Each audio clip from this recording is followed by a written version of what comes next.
Welcome everyone on our YouTube channel once again. So आपण 2023ची वनरक्षकची PYQची सिरीज कंटिन्यू करतोय. सो या सिरीजमधला आपला जो पहिला क्वेश्चन आहे that is select the most appropriate synonym of the given word. Synonym शोधायचं आहे and the given word is arrogant. So there is no one की ज्याला माहीत नाही ॲरोगंटचा मिनिंग काय. एव्हरीवन मस्ट बी नोईंग की ॲरोगंटचं मिनिंग काय होतं. असा कोणीतरी की जो उद्धट आहे आणि ॲरोगंटचं तुम्हाला सिनोनिम विचारलं आहे. So let's see. Strict. Strict म्हणजे कोण. स्ट्रिक्ट कोणाला म्हणतो आपण की जो कुठेतरी जास्त शिस्तबद्ध आहे. So is called as a strict. Strong means strong. Cruel म्हणजे आपण काइंडला अपोजिट मिनिंग घेतो, म्हणजे दयाळूच्या विरुद्ध आपण क्रुएल घेतो. ओके, म्हणजे दया वगैरे नसलेला माणूस म्हणजे क्रुएल. आता वेन. वेन आपण बऱ्याचदा एखादी गोष्ट वाया जाणे, निष्फळ होणे या अर्थाने घेतो. ठीक आहे, असं जर म्हटलं तर चारही शब्दांचे मिनिंग वेगळे आहेत. कुठल्याच शब्दाचं मिनिंग ॲरोगंटला मॅच होत नाही आहे. पण इथे वेनचं एक दुसरं मिनिंग पण आहे. एक तर मी तुम्हाला सांगितलं की निष्फळ होणं, बरोबर, ते तर झालंच वेनचं मिनिंग.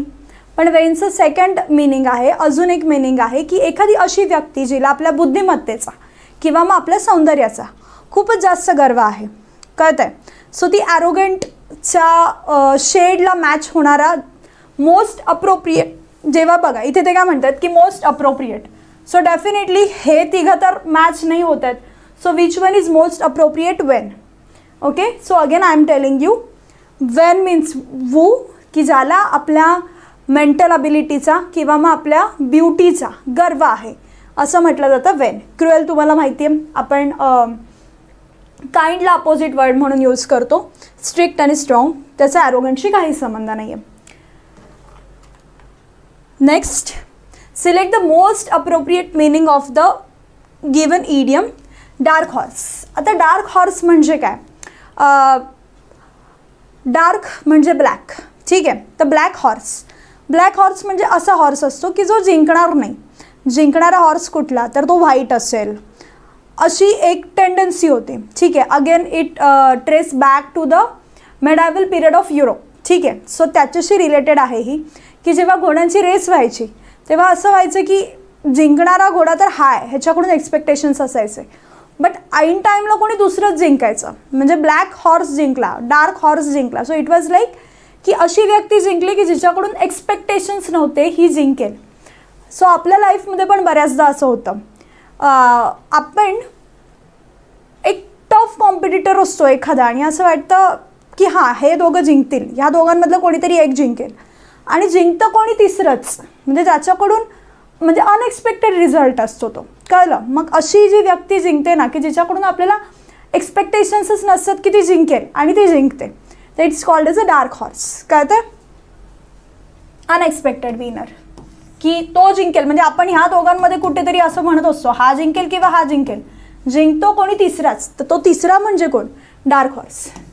व्हेरी फॉर्च्युनेट येऊच शकत नाही, कारण बघा डार्क ही निगेटिव्ह शेड आहे. फॉर्च्युनेट म्हणजे काय, नशीबवान, ही पॉझिटिव्ह आहे, त्यामुळे ह्याचं मिनिंग हे येणार नाही. लूजर येत नाही. अनप्लेझंट पर्सन येत नाही. अनप्लेझंट पर्सनला ना तुम्ही डार्क हॉर्स नाही घेऊ शकत, त्यासाठी एक असंच आहे black ship. Okay, black ship इथे येऊ शकतं. अनप्लेझंट पर्सन किंवा कॅरेक्टरलेस पर्सन. आपण आपले इडियम फ्रेजेसची 100 इडियम फ्रेजेस आपण घेतलेले आहेत. 50-50 ॲव्हरेज 2 लेक्चर आपण घेतलेले आहेत. त्यामध्ये आपण most of idiom phrases cover केलेले आहेत आणि ते पण अकॉर्डिंग टू एरिया, लाईक ॲनिमल्सशी रिलेटेड, फूडशी रिलेटेड, मायथॉलॉजिकल स्टोरीजशी रिलेटेड. सो तुम्ही जर ते लेक्चर बघितलं नसेल तर नक्की बघा. आणि त्या लेक्चरमधून आपण जे राहिले आहेत इडियम फ्रेजेस ते लवकरात लवकर अजून एखादं लेक्चर शूट करून पुढच्या 50 इडियम फ्रेजेस टाकण्याचा प्रयत्न करू. Okay, so as of now एवढं लक्षात ठेवा. डार्क हॉर्स, अनप्लेझंट पर्सन म्हणजे ब्लॅक शिप येऊ शकतं, ते आपण बघू इन फ्युचर. अजून एखादी सिरीज आपण घेऊ त्यामध्ये कवर करू. ठीक आहे. Dark horse, unexpected winner. Next, select the option that can be used as a one word substitute for the underline segment. Nobody wants to share meals with Arun because he is a very greedy eater. आता हा जो अरुण आहे ना, त्याच्यासोबत कोणीच ready नाही आहे to share meal. म्हणजे जे काही मील आहे, जे काही जेवण आहे ना, ते ह्याच्याशी शेअर करायला कोणी रेडी नाही आहे. का रेडी नाही आहे? Because he is a very greedy hitter. Hitter माहिती आहे तुम्हाला, खाणारा. ग्रेडी हावऱ्यासारखा. व्हेरी म्हणजे खूपच, म्हणजे खूप हावऱ्यासारखा खाणारा माणूस, ज्याला आपण मराठीमध्ये खादाड असं म्हणतो. सो इथे तुम्हाला खादाड या अर्थाचा शब्द शोधायचा आहे. तर ग्लटन म्हणजे खादाड, म्हणजे अशी एखादी व्यक्ती की 4 जणांमधलं 3घांचं बिल एक साईडला आणि त्या एकट्या व्यक्तीचं बिल इक्वल असं असतं ना, तर ती व्यक्ती म्हणजे ग्लॅटन. ओके, सो तुम्हाला कळतं आहे व्हेरी ग्रेडी इटर, खादाड ज्याला आपण म्हणतो, इट्स ग्लॅटन. सायनिक नाही इथे. वेटरन म्हणजे एखाद्या गोष्टीमध्ये विशेष प्रावीण्य असलेली व्यक्ती आपण म्हणतो ना, की सपोज मिलिटरीमध्ये असं म्हणतात की वेटरन ऑफिसर म्हणजे खूपच प्रभावशाली ऑफिसर होता. ओके, सो ते झालं वेटरन. कुठल्याही फील्डमध्ये येऊ शकता. वेटरन डान्सर म्हणजे कुठेही त्याच्याकडे खूप चांगला एक्सपिरियन्स आहे त्या फील्डमधला, त्याला वेटरन म्हटलं जातं. ओके, मास्टर टाईप, की हां he is like master of that particular stream, particular art form. Okay, fanatic. Okay, fanatic is like so when we are saying fanatic, कुठेतरी ना पॉलिटिकल सेन्सला जातं. फॅनाटिक म्हणजे एखाद्या इझम्स असतात बघा, मार्क्सिझम, कम्युनिझम, ज्याला आपण मराठीत वाद म्हणतो, बुद्धिप्रामाण्यवाद, मार्क्सवाद, नक्षलवाद. सो ह्याच्यामधलं एखादा अशी व्यक्ती असते की जी एकदम कट्टर असते त्या पर्टिक्युलर फिलॉसॉफीशी. सो तो फॅनाटिक असतो त्या पर्टिक्युलर स्ट्रीमसाठी, त्या पर्टिक्युलर इझमसाठी, म्हणजे मार्क्सिझमसाठी, कम्युनिझमसाठी, कम्युनॅलिझमसाठी. गेटिंग? सो तो कट्टर असतो, म्हणजे आपण म्हणतो बघा कट्टर समर्थक. सो तो कट्टर समर्थक म्हणजे फॅनाटिक. गेटिंग? जे शब्द माहीत नसतील नोट डाऊन करून घ्या, बिकॉज आपण पाहिलं आहे जे ऑप्शनमध्ये आले आहेत ना, आता हे आन्सर आहे आणि जे बाकीचे 3 आहेत त्याच्यावरच पुढे जाऊन क्वेश्चन आहे. सो ह्याला इग्नोर करू नका. ठीक आहे, सायनिक झाला, वेटरन झाला, फॅनाटिक झाला. सायनिक तुम्हाला माहिती आहे सगळीकडे असं ह्याच्या नजरेने बघणारा, कोणावरच विश्वास न ठेवणारा आणि मग हा वाईटच आहे वगैरे अशा नजरेने बघणारा म्हणजे सायनिक. या next, select the most appropriate option to fill in the blank. Strength of character alone can make dash person successful. Okay, so आपण आर्टिकलचं लेक्चर आपल्या ॲपमध्ये टाकलेलं आहे, ज्यात आपण ह्या सगळ्या गोष्टी कवर केल्यात. ए अँड द आणि नो आर्टिकल. एक्स्पेशली आपला फोकस आहे नो आर्टिकल, की कुठे आर्टिकल वापरायचं नाही हे पहिलं कळलं पाहिजे. ए अँड द तर आपल्याला कळतं कुठे वापरलं पाहिजे. ठीक आहे, सो इथे बघा, strength of character alone can make dash person successful. Okay, 1 person येणार नाही कारण आपल्याला दिसतं इथे तुम्हाला आर्टिकल यूज करायचं आहे. ओके, 1 पर्सन, एक माणसाला बनवू शकतं का? नाही. ए येईल, अँड येईल की द येईल? आता कुठला पर्सन माहीत नाही. ठीक आहे, त्यामुळे आपण लिहून द नाही घेऊ शकत. पी आहे, प्रोनाउन्सिएशन प ने होतं आहे, त्यामुळे ॲन घेऊ शकत नाही, राहिला अ. ठीक आहे, आपण कधी पण अस यूज करतो. कुठलीही आपली इडियम प्रोवर्ब असेल, इडियम फ्रेज असेल किंवा प्रोवर्ब असेल, तर त्यामध्ये आपण कुठलाही अ असं म्हणतो ना, अ पर्सनच म्हटलं जातं. कुठली तरी एक व्यक्तीबद्दल आपण बोलतो, कोण ते माहीत नसतं, त्यामुळे द यूज करत नाही. पर्सन आहे म्हटल्यावर ॲन कसं यूज करणार, म्हणून अ. So strength of character alone can make a person, म्हणजे ज्याच्याकडे कॅरेक्टर आहे ना, स्ट्रेंथ ऑफ कॅरेक्टर आहे, त्या माणसाला, म्हणजे तो एकटा आहे हा जो गुण आहे ना, तो माणसाला सक्सेसफुल बनवू शकतो, कुठल्याही माणसाला. ठीक आहे, so make a person successful. Getting? चलो next. Again article. It is a cyber crimes that are dominating dash modern crime world. World कसं? क्राईम मॉडर्न, त्याच्याबद्दल अजून स्पेसिफिकेशन दिलेत, म्हणजे कुठला वर्ल्ड त्यांनी स्पेसिफाय केलं आहे. येस, सो जेव्हा स्पेसिफाईड असतं, पर्टिक्युलर असतं, त्यावेळेस आपण डेफिनेट आर्टिकल यूज करतो अँड दॅट इज द. बरोबर? The stands for definite article. So definite थिंग्ससाठी आपण द यूज करतो, त्यामुळे इथे येणार the. It is a cyber crimes that are dominating. Cyber crimes dominate करतायत कशाला? The modern crime world. Okay, का द आला? कारण वर्ल्डला स्पेसिफाय केलं आहे मॉडर्न आणि क्राईमने. Getting guys? Next, select the most appropriate antonym of the given word. Spurious. Okay, आता सगळ्याचे मीनिंग आधी बघू. तर फनी सोडून द्या. मिस्टेरियस म्हणजे काहीतरी असं रहस्यात्मक, गुड असं म्हणतो ना.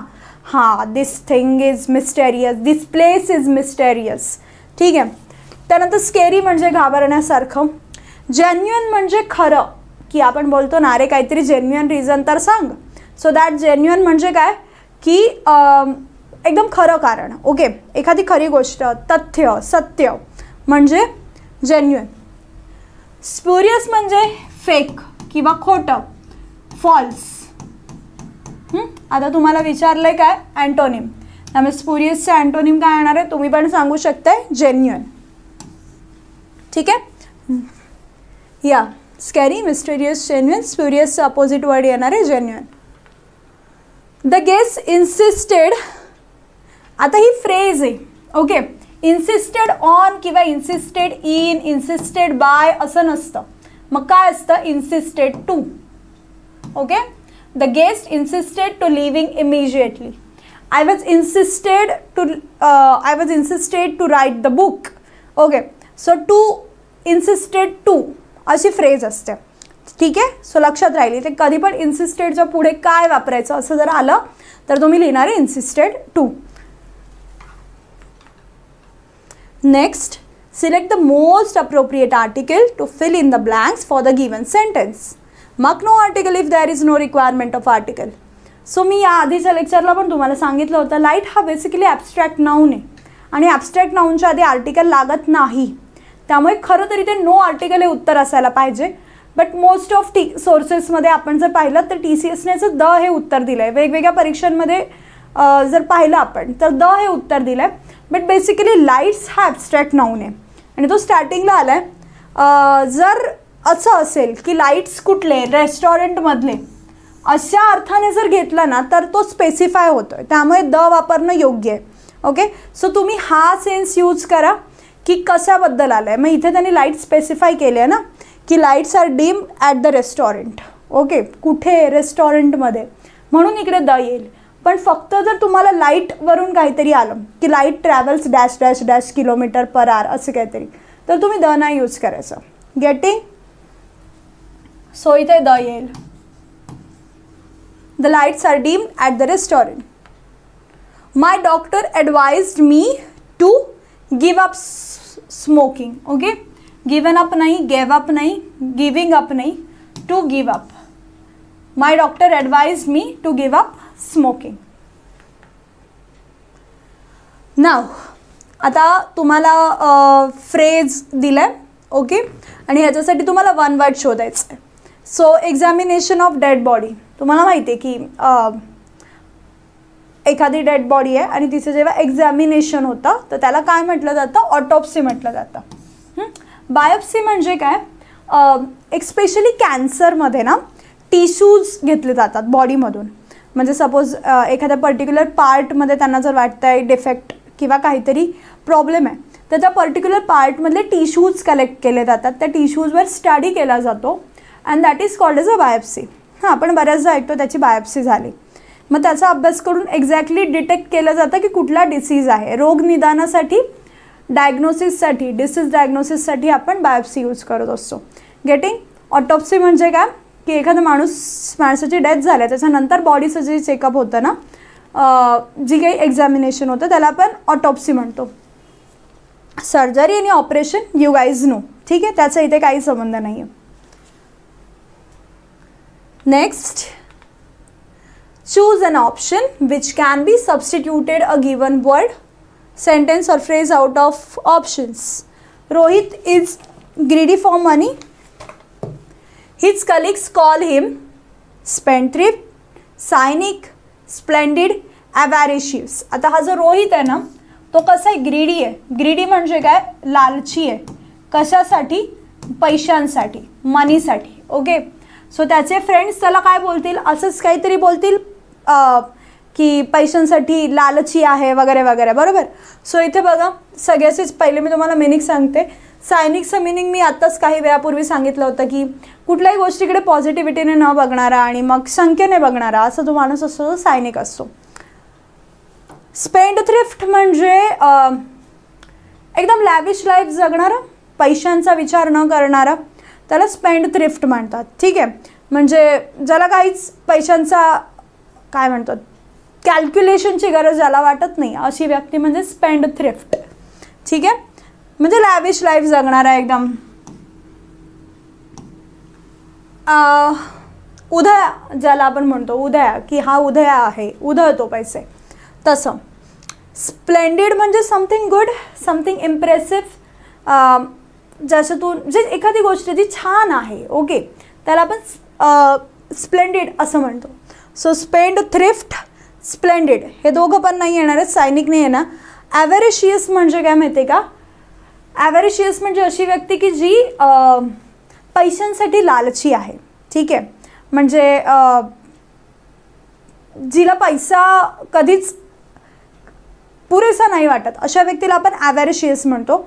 आणि असाच एक शब्द आहे वोरॅशियस. वोरॅशियस म्हणजे काय की हावरा. ठीक आहे, सो ते मिनिंग लक्षात ठेवा, ॲव्हॅरिशियस आणि वोरॅशियस दोघांचं पण मिनिंग तेच आहे, हावरा. पण हा कशासाठी हावरा असणार आहे, पैशांसाठी. आणि वोरॅशियस का हावरा असणार आहे, खाण्यासाठी. मग अशी एक शब्द बघितला होता आपण ग्लॅटन, बरोबर, खादाड. सो हे सगळे शब्द लक्षात ठेवा. ठीक आहे, सायनिक झाला, स्पेंडथ्रिफ्ट झाला, स्प्लेंडिड झाला. सो उत्तर येणार आहे greedy, ॲव्हॅरिशियस.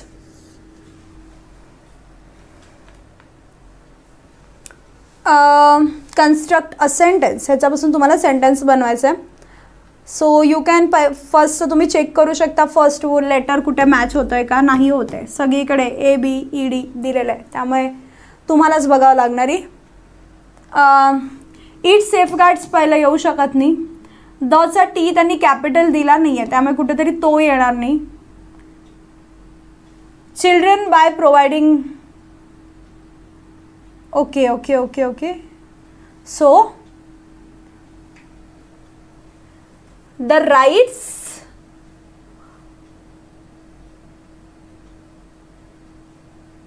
children by providing of this, okay. It safeguards, I capital आहे, सो आपण I पहिले घेऊन बघूया. It safeguards the rights of this care children by providing. It safeguards the rights, it safeguards the rights children by providing care of this, nahi, children, it safeguards children by providing of these, providing the rights of this care, providing the care. Okay, इतकं तर fix आहे. It safeguards पहिले येणार आहे, D आला, okay. It safeguards the rights of these children by providing care. Yes, option number 2. Yeah, really sorry for late, कळत नव्हतं पण आता ओके. डी वरून एकच ऑप्शन आहे.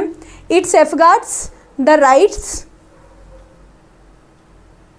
of these children by providing care. By providing care, yes, perfect. It was an amazing sight to see a dash of land. So this is common noun. Collective noun. So what is collective noun? Collective noun म्हणजे काय, ग्रुपसाठी आपण समूहदर्शक शब्द बोलतो बघा, त्याला collective noun म्हटलं जातं. एक असतं प्रॉपर नाउन जे व्यक्तिवाचक नाम असतं, कॉमन नाउन असतं ते कॉमन नाउन असतं. ठीक आहे, त्यानंतर तिसरं नाव असतं कलेक्टिव्ह नाउन. एक चौथं असतं मटेरियल नाउन, पाचवं असतं अब्स्ट्रॅक्ट नाउन. हे पाचही नाउन तुम्हाला माहिती असले पाहिजेत, कारण मटेरियल आणि अब्स्ट्रॅक्ट नाउनचा उपयोग तुम्हाला आर्टिकल्सच्या यूजमध्ये व्यवस्थित कळला पाहिजे, त्यासाठी तुम्हाला हे दोन माहिती पाहिजेत. आणि हे तीन तर महत्त्वाचे आहेतच. कलेक्टिव्ह नाउनवरती क्वेश्चन आहे TCS IBPS मध्ये. ठीक आहे, सो इथे लायन्सचा जेव्हा ग्रुप असतो तेव्हा त्याला प्राईड म्हटलं जातं, pride of lion. Okay, so इथे तुम्हाला प्राईड उत्तर आलं पाहिजे. सो उत्तर कसं होईल? It was an amazing sight to see a pride of lions in the forest. Colony of ants असतं. हर्ड गुरांचा असतो, म्हणजे हर्ड ऑफ शिप पण असतं, काऊज पण असतं. ओके, नाही शिप द काऊज येईल. ओके, फ्लॉक ऑफ बर्ड्स असतं. ओके, सो इथे तुम्हाला कलेक्टिव्ह नाउन्सची लिस्ट कलेक्ट करायची आहे. Like army of soldiers, bunch of keys, गँग ऑफ रॉबरर्स. म्हणजे हे कलेक्टिव्ह नाउन कशाला काय म्हणतात हे तुम्हाला कळलं पाहिजे. Okay, next. The train bound dash Jaipur is running late. Again bound for असं असतं, म्हणजे कुठेतरी आलं तरी बाउंड फॉरच येतं, म्हणजे की त्या दिशेने त्या ठिकाणी जाणारी ट्रेन. आपण म्हणतो ना की दिल्लीवरून मुंबईला जाणारी train. So train bound for Mumbai from Delhi. So म्हणजे बाउंड फॉर असं त्याच्यासाठी यूज केला जाणारा तो वर्ड आहे आणि बाउंडला फॉरच येतं. सो ही गोष्ट क्लिअर करून ठेवा. So the train bound for Jaipur is running late. Birds of a feather flock together. तुम्हाला ह्याचं मोस्ट अप्रोप्रिएट मिनिंग शोधायचं आहे. सो एखाद्या विषयात किंवा ज्या गोष्टीत इंटरेस्ट आहे त्या बाबतीत, सपोज म्युझिकमध्ये इंटरेस्ट असणारे लोक असतील तर त्यांचा एक ग्रुप असतो. ज्यांना लिखाण आवडतं त्यांचा ग्रुप असतो. क्रिकेट खेळणाऱ्यांचा ग्रुप असतो. म्हणजे काय की birds of a feather fly together, की फ्लॉक टुगेदर, म्हणजे जे आपल्याला जे वाटतं ना की माझ्या आवडी त्याच्याशी मॅच होत आहेत, मग आपण फ्रेंड्स बनतो. कळत आहे? So it means what? People with similar interest become friends. Similar interest असला की तुम्ही फ्रेंड्स बनता. बरोबर आहे? स्टडी करताना पण बघा ना, तुम्ही फ्रेंड्स कसे बनवता लायब्ररीमध्ये पण, की हा पण ह्याच एक्झामची प्रिपरेशन करतो आहे, हा पण कॉम्पिटेटिव्ह एक्झामच करतो आहे. म्हणजे असं नाही होत की CAची प्रिपरेशन करणारा मुलगा आणि MPSCची प्रिपरेशन करणारा मुलगा एकत्र अभ्यास करतील. शक्य नाही आहे. कळत आहे? So it means what? People with a similar interest become friends. त्यालाच आपण म्हणतो birds of a feather flock together. Read the following sentence and select the option that has spelling error. They stopped near an agricultural field for Sunil to enjoy the sight of sparrows fluttering around. So ह्याच्यामध्ये तुम्हाला सगळे spelling जर तुम्ही पाहिले तर almost बरोबर आहे. दे बरोबर आहे, स्टॉप्ड बरोबर आहे, नियर बरोबर आहे, an agriculture field for Sunil to enjoy the sight of sparrows. फ्लटरिंगला इथे डबल टी आला पाहिजे. ठीक आहे? सो इथे डबल टी आला पाहिजे, एकच टी दिला आहे. एवढीच मिस्टेक आहे, बाकी सगळं बरोबर आहे. सो इथे फ्लटरिंग येईल.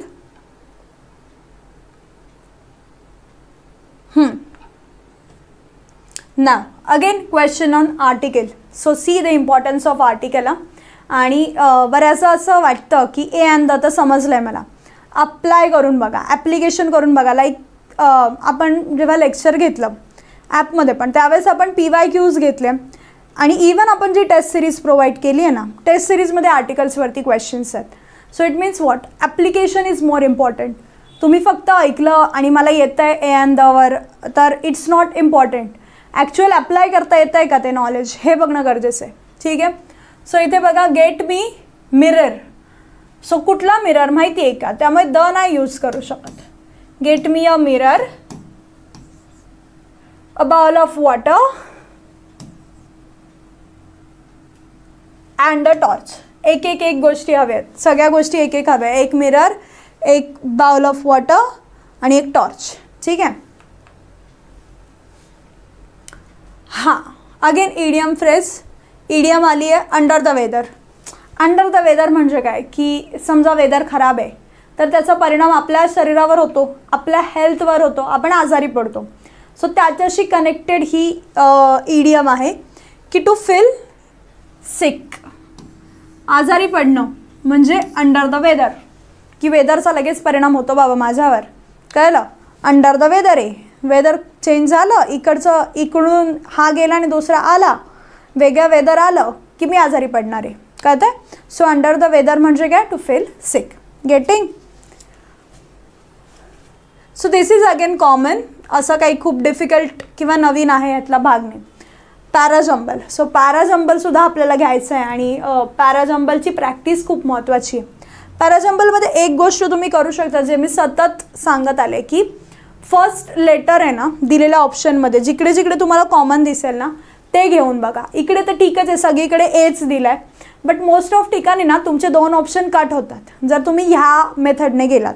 ओके, एव्हरी टाईम ते बरोबरच येईल असं नाही आहे, but most of time this is the best way to reach your answer.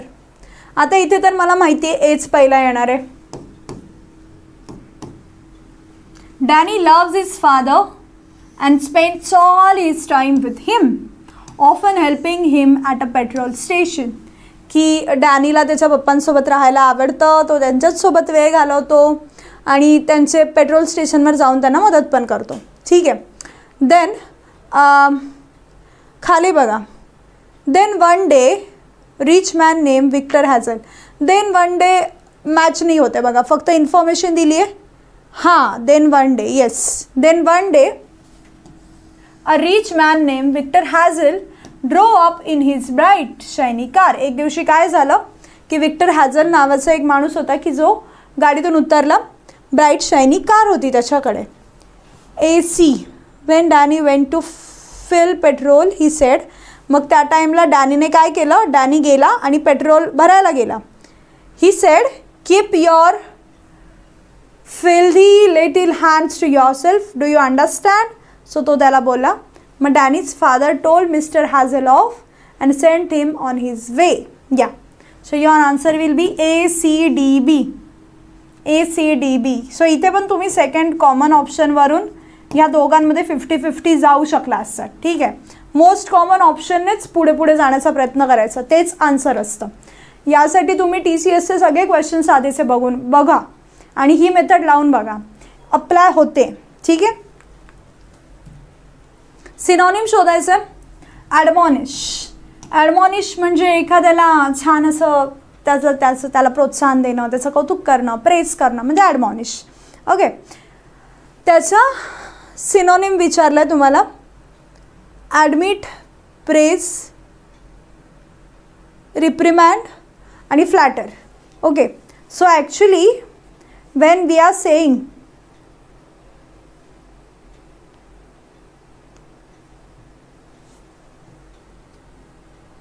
okay. Here reprimand. Praise नाही येणार आहे. प्रेज त्याचा अँटोनिम आहे खरं तर. इथे आपण एखाद्याला धमकी देणं किंवा चेतावणी देणं असं म्हणतो ना, तर ते आहे ॲडमॉनिश. ठीक आहे, त्याला सिनोनिम येईल रेप्रिमँड. फ्लॅटर म्हणजे एखाद्याची उगाचच खोटी स्तुती करणे, एखादी गोष्ट मिळावी म्हणून, हां, त्याला फ्लॅटर म्हटलं जातं. प्रेज म्हणजे कौतुक, ॲडमिट म्हणजे एखाद्याला एंट्री देणं, ॲडमिट करणं. ठीक आहे, सो इथे ॲडमॉनिशला सिनोनिम येईल रिप्रिमँड. दोघं पण निगेटिव्ह वर्ड आहेत. चेतावणी देणं, धमकी देणं एखाद्याला, ह्याला म्हटलं जातं reprimand. Next, this is dash Dansborg fort built by dash admiral named OF-Jeddah.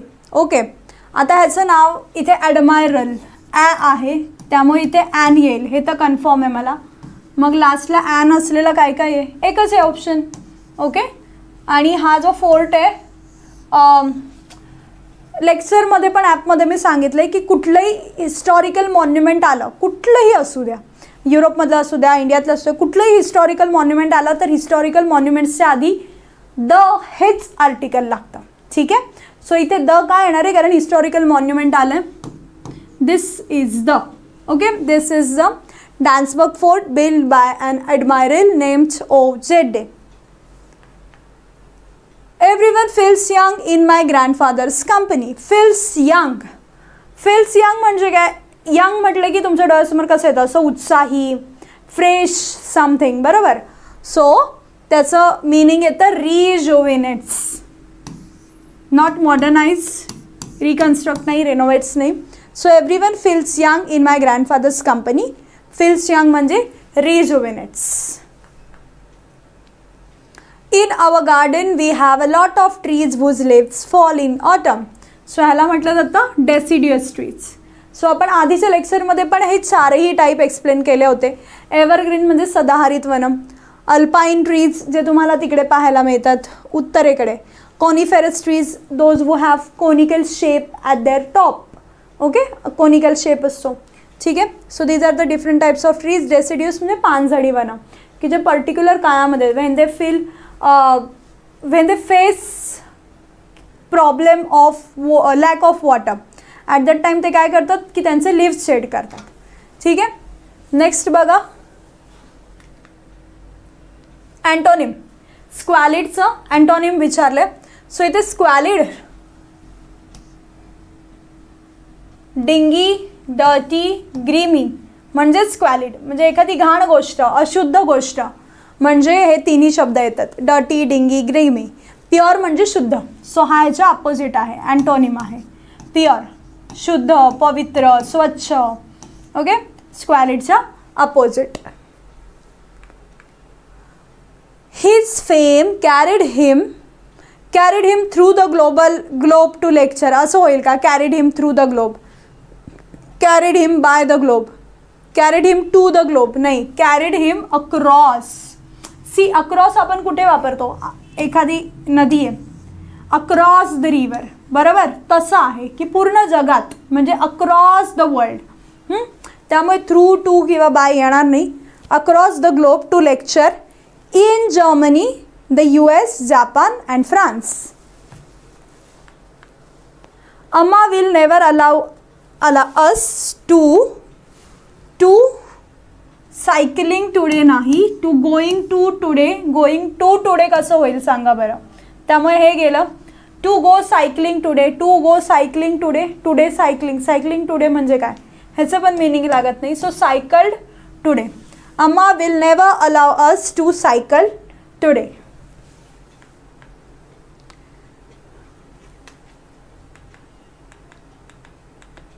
या last 2-3 questions. I found it ironical. आता ही एखादी स्टेटमेंट देतात ज्याच्या पुढे आपण दॅट लिहितो आणि पुढे एक्सप्लेन करतो. I found it ironical that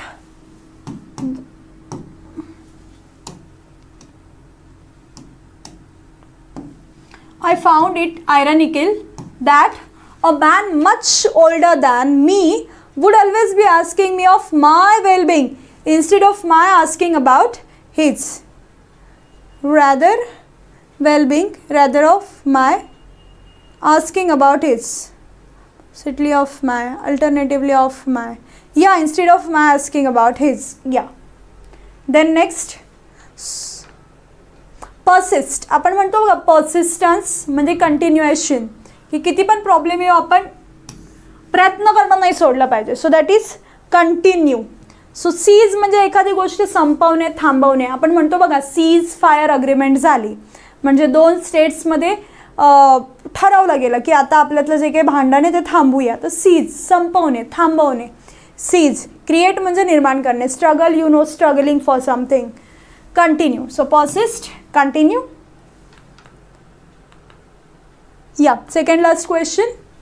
Spelling error. The managing director visits the factory regularly for inspection. Regularly ची spelling ही आहे. Regularly. एक महत्त्वाची गोष्ट, TCS IBPS मध्ये जे स्पेलिंग एरर आहेत ना ते ए आणि ई मध्ये असण्याचं प्रमाण खूप जास्त आहे. त्यामुळे ए आणि ई प्रत्येक शब्दातला ए आणि ई जरा नीट चेक करत जायचा. ठीक आहे. सो यावर लक्ष ठेवायचं. Next again your parajumble. So इथे कॉमन शोधा. बी कॉमन निघतोय त्यामुळे पहिला बी येणार एवढं कन्फर्म आहे. दुसरं काय आहे? नाही, डी नाही आहे, सी आहे बघा. सी 2 ठिकाणी आहे. सो बी सीने स्टार्टिंग होण्याची शक्यता जास्त आहे. बघूया आपण. John Dalton was an English chemist whose atomic theory is the basis of chemistry. Yeah. Then Dalton could not distinguish red from green. In 1784, the first described the color blindness which came to known as a Daltonism. Dalton could not distinguish red from green. He was the first to describe color blindness, which came to known as Daltonism. The word is still used in the Spanish. D लास्टला येणार आहे, इतकं तर मला confirm माहिती आहे. So option तुमचा either 2 असणार आहे किंवा 4 असणार आहे. तर ए की सी. इन 18 आधी त्याला प्रॉब्लेम आला, बरोबर, की त्याचा इश्यू झाला की Dalton could not distinguish red from green. So B C A D. Okay. So असं लिंक लागून कॉमन जितकं तुम्ही फाइंड आउट कराल ना तितकं तुम्ही आन्सरपर्यंत लवकर पोहोचू शकता. And as this way we have completed again ही सिरीजसुद्धा आपण कंप्लीट केलेली आहे. May be 1 more lecture for 2023 आपल्याला लागू शकता. या अँड टिल देन थँक्यू.